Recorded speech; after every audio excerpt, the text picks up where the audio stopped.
Hello, আসসালামু আলাইকুম। কি খবর সবার? ঈদ মুবারক। অবশেষে সময় করে চলেই আসলাম ঈদের ব্লগটি নিয়ে। যদিও ব্লগটার মধ্যে বেশিরভাগই আপনারা খাবার-দাবার দেখবেন। কারণ শ্বশুরবাড়ি গেলে খাবারের দায়িত্বটা আমারই থাকে। আমার যেহেতু রান্নাবান্না করতে একটু ভালোই লাগে, এইজন্য সকল রান্নাবান্নার দায়িত্বটা আমিই নেই। এছাড়াও ব্যস্ততার মধ্যে বাচ্চাদের সাথে অনেক আনন্দ করলাম। সেইসব নিয়ে আজকের ব্লগটি থাকছে। হ্যালো, আসসালামু আলাইকুম। আমি নুসরাত সাথী। স্বাগতম জানাচ্ছি আমার নতুন আরেকটি ভিডিওতে। তো চলুন শুরু করা যাক। ঈদের ৩ দিন আগে মানে সোমবার ২৫ তারিখে আমরা রওনা দেই শ্রীমঙ্গল যাওয়ার উদ্দেশ্যে। প্রায় ১ বছর পরে আমরা শ্রীমঙ্গলে যাচ্ছি। গতবার কোরবানি ঈদে গিয়েছিলাম, আবার এই বছরে কোরবানি ঈদে যাচ্ছি। এর মধ্যে অনেক ব্যস্ততার কারণে যাওয়া হয়নি। তবে এবার আমাদের শ্রীমঙ্গল যাওয়া নিয়ে আজান কিন্তু ভীষণ এক্সাইটেড, কারণ ওর ভাই বোন ওদের সাথে প্রায় ১ বছর পর দেখা হবে ওর। আমরা ট্রেন আসার প্রায় ১ ঘন্টা আগে স্টেশনে আসলেও ট্রেন আসতে ১ ঘন্টা লেট করে। প্রায় ২ ঘন্টা ধরে আমরা স্টেশনে ওয়েট করলাম। এর মধ্যে বেশ কয়েকটা ট্রেন এসেছে, আর এক একটা ট্রেন আসার পরে যেন মারামারি লেগে যাওয়ার অবস্থা। এত মানুষ জোর করে ধাক্কাধাক্কি করে ট্রেনে উঠে যাচ্ছিল। আর নিষেধাজ্ঞা থাকার পরেও এই যে সবাই মিলে ট্রেনের ছাদে উঠে যায়। আসলে এখানে প্রশাসনের কিছুই করার নেই, কারণ আমরা ২ ঘন্টা ধরেই দেখলাম যে এখানে লোকজন খুবই চেষ্টা করছিল ট্রেন থেকে নামানোর জন্য, বাট পারছিল না। প্রায় ১ ঘন্টা পরে আমাদের ট্রেনটা আসে। আমাদের ট্রেনটা আসার কথা ছিল ৩:৩০টায়, সেখানে এটা এসেছে ৪:৩০টায়। তো আমরা তারপরও টাইম মতনই শ্রীমঙ্গলে এসে পৌঁছেছি আলহামদুলিল্লাহ। আমাদের বাসায় যেতে যেতে প্রায় ৯:৩০টা বেজে গিয়েছিল। এই যে আজানের ভাইবোন ওর জন্য ওয়েট করছে। তারপরে সারাদিনে আর বিশেষ কোনো ক্লিপস নেওয়া হয়নি। তারপর পরের দিন সারাদিন বৃষ্টি হচ্ছিল সকাল থেকে। আর আজকে কোনো রান্না বান্নাও নেই, যেহেতু বাসার সবাই আমরা আজকে রোজা, তাই বসে বসে কিছুক্ষণ বৃষ্টি বিলাস করছিলাম। যেহেতু বৃষ্টি হচ্ছে তাই বিকালবেলা চলে আসলাম একটু খিচুড়ি রান্না করব, আর সাথে গরুর মাংস। আর আমরা ইফতারির জন্য কিছু প্রিপারেশন নিচ্ছিলাম, ওইটা আমার ননদই করবে। আপু সব ইফতারি গুলো এক সাইডে করছিল, আর এদিকে আমি খিচুড়িটা রান্না করে ফেলছিলাম। আপুর হাতের এই পেঁয়াজুগুলো কিন্তু খুবই মজা হয়, একদম মুচমুচে। আমরা আগে যে বাসের মধ্যে খেতাম পেঁয়াজু, ওইরকম মুচমুচে একটা পেঁয়াজু হয়। এই তো ইফতারির সাথে সাথে আমার খিচুড়িটাও একদম রেডি। এরপরে আমি ইফতারি শেষ করে এই মাংসগুলো বসিয়ে দিয়েছি। যেহেতু বাইরে অনেক বৃষ্টি হচ্ছে অনেকদিন ধরেই, আর ওয়েদারটা একদমই ঠান্ডা ঠান্ডা, তো রাতে আমরা খিচুড়ি আর মাংসটা অনেক এনজয় করেছি।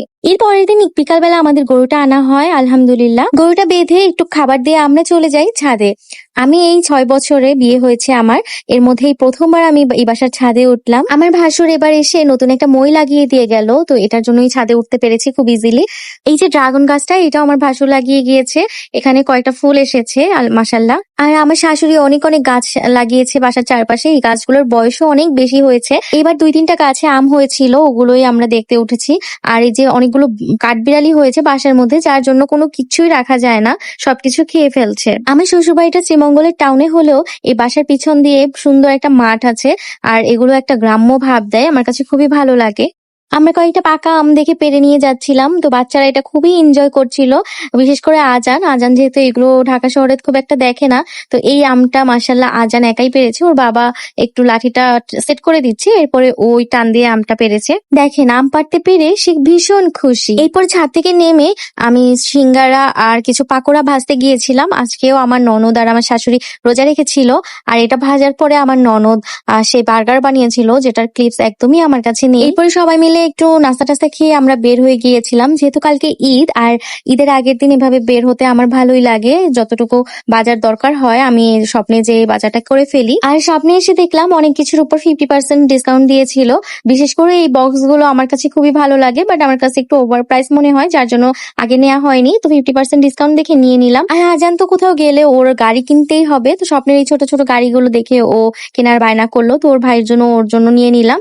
তারপরে আমরা গিয়েছিলাম একটা মুদি দোকানে, এখান থেকেও বাকি যা যা দরকার ছিল সবকিছু নিয়ে এসেছি। বাসায় এসে একটু ফ্রেশ হয়ে আমি চলে গেলাম কালকের জন্য সেমাই রান্না করতে। আমি যেহেতু খুব ভোরে উঠতে পারি না, আর উঠলেও আমার কাজ করতে তখন ভালো লাগে না, এই জন্য আমি রাতেই সবকিছু রেডি করে রাখলাম। আমি তৈরি করবো নবাবী সেমাই আর জর্দা সেমাই। নবাবী সেমাইটা একটু আগেই তৈরি করে রাখলে ভালোভাবে জমাট বাঁধে, আর এটা ফ্রিজে রেখে খেতে খুবই ভালো লাগে। আমার বাবার বাড়ির মানুষ এবং শ্বশুর বাড়ির মানুষ সবাই এই নবাবী সেমাইটা খুবই পছন্দ করে, যার জন্য ঈদে এই নবাবী সেমাইটা না থাকলে তো হয়ই না। তার সাথে বেশি করে নারকেল দিয়ে তৈরি করে ফেলেছি এই জর্দা সেমাইটা। সকালে উঠে রেডি নাস্তা খেয়ে রেডি হয় বাবার আমি ঈদগা মাঠের জন্য অটোর সামনে আমরা পিছনে, তারপর দৌড়াই সামনে অটোতে বসতে যাইতেছিলাম। শ্রীমঙ্গলের ঈদগাহ মাঠে খুব তাড়াতাড়ি নামাজ শুরু হয়। আজকের নামাজটা শুরু হবে 6:30টায়।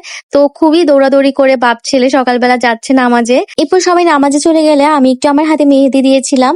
মেহেদি ছাড়া আমার ঈদটা যেন সম্পূর্ণই মনে হয় না। এরপরে সবাই নামাজ থেকে আসলো আর আপু গরুর মাংস একটু ঝুরা ছিল, ওটা দিয়ে পাস্তা রান্না করলো।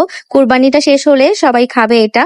আলহামদুলিল্লাহ সকাল 10:30টার মধ্যে আমাদের কুরবানিটা সম্পূর্ণ হয়েছে। এরপরে মাংস কাটার পরে আমি একটু কলিজা আর ফ্যাপসা এনে রান্না বসিয়ে দিলাম দুপুরে খাওয়ার জন্য। কলিজাগুলোকে খুব ভালোভাবে গরম পানি দিয়ে রক্ত ছাড়িয়ে নিয়েছি, আর উপরের পার্ট গুলোকে, সাদা অংশ যেটা থাকে সেটা আমি উঠিয়ে নিয়েছি। এখন এটাকে খুব ভালোভাবে কেটে ধুয়ে রান্না বসিয়ে দিব। আমি কলিজার সাথে একটু ফ্যাপসাও নিয়েছি আর তিল্লিটা আলাদা নিয়েছি, এটা আলাদাই ভুনা করব।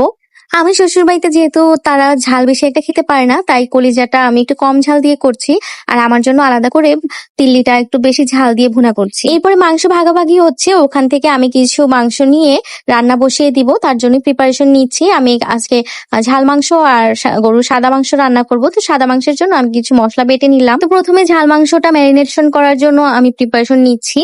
এখানে সব ধরনের মশলা দিয়ে তারপরে হাতে মেখেই মাংসটা রান্না করব। কুরবানির মাংসটা হাতে মেখে রান্না করলেই অনেক বেশি টেস্টি হয়। এরপরে সাদা মাংসটা মেরিনেশনের পালা। এখানে আমি যে মশলাটা বেটে রেখেছিলাম ওই মশলার সাথে সামান্য আদা রসুন পেস্টও দিয়েছি, তারপরে আস্ত গরম মশলা দিয়েছি, ধনে জিরার গুঁড়া দিচ্ছি, সামান্য লবণ, চিনি আর বেশি করে একটু গুঁড়া দুধ দিতে হবে। এগুলো দিয়ে এটা ম্যারিনেশন করে আমি চুলায় বসিয়ে দিয়েছি। যখন এটা কষানো হয়ে যাবে তখন আমি এর মধ্যে লিকুইড দুধও দিয়ে দিচ্ছি। সবকিছু চুলায় বসিয়ে ওদিকে রান্না হচ্ছিল, আর এদিকে আমি, আমার হাজবেন্ড আর আমার ননদ মিলে তিনজনে আমরা ভুড়িগুলো সাফ করে নিলাম। এবার এগুলোকে সেদ্ধ বসিয়ে দিয়েছি। আমরা ভুড়ি পরিষ্কার করায় তেমন একটা এক্সপার্ট না, গত 3 বছর ধরেই আমরা করছি, তারপরেও চেষ্টা করি নিজেরটা নিজেরাই করার জন্য। তবে এবার একটা দারুণ জিনিস লক্ষ্য করলাম, যখন আমরা ভুড়িগুলো পরিষ্কার করছিলাম গরম পানির মধ্যে একটু লেবুর স্লাইস দিয়ে নিয়েছি, তার কারণে একদমই গন্ধটা বাজে আসেনি। আর যখন সিদ্ধ করেছি তখনও লেবু বসিয়ে দিয়েছিলাম। সিদ্ধ করলে তো অনেক বাজে একটা গন্ধ বের হয়, যেটা একদমই হয়নি। তো সামান্য একটু স্মেল ছিল। তো আজকের জন্য এতটুকুই। আমার আজকের ভিডিওটা অনেক লম্বা হয়ে যাচ্ছিল, তার কারণে আমি ঈদের বাকি অংশটা পার্ট 2-তে শেয়ার করব আপনাদের সাথে। আশা করি ভিডিওটা আপনাদের ভালো লেগেছে। ভালো লাগলে লাইক, কমেন্টস এবং শেয়ার দিয়ে আমার পাশেই থাকবেন। দেখা হবে নেক্সট ভিডিওতে। টিল দেন সবাই সুস্থ থাকুন, ভালো থাকুন। আল্লাহ হাফেজ।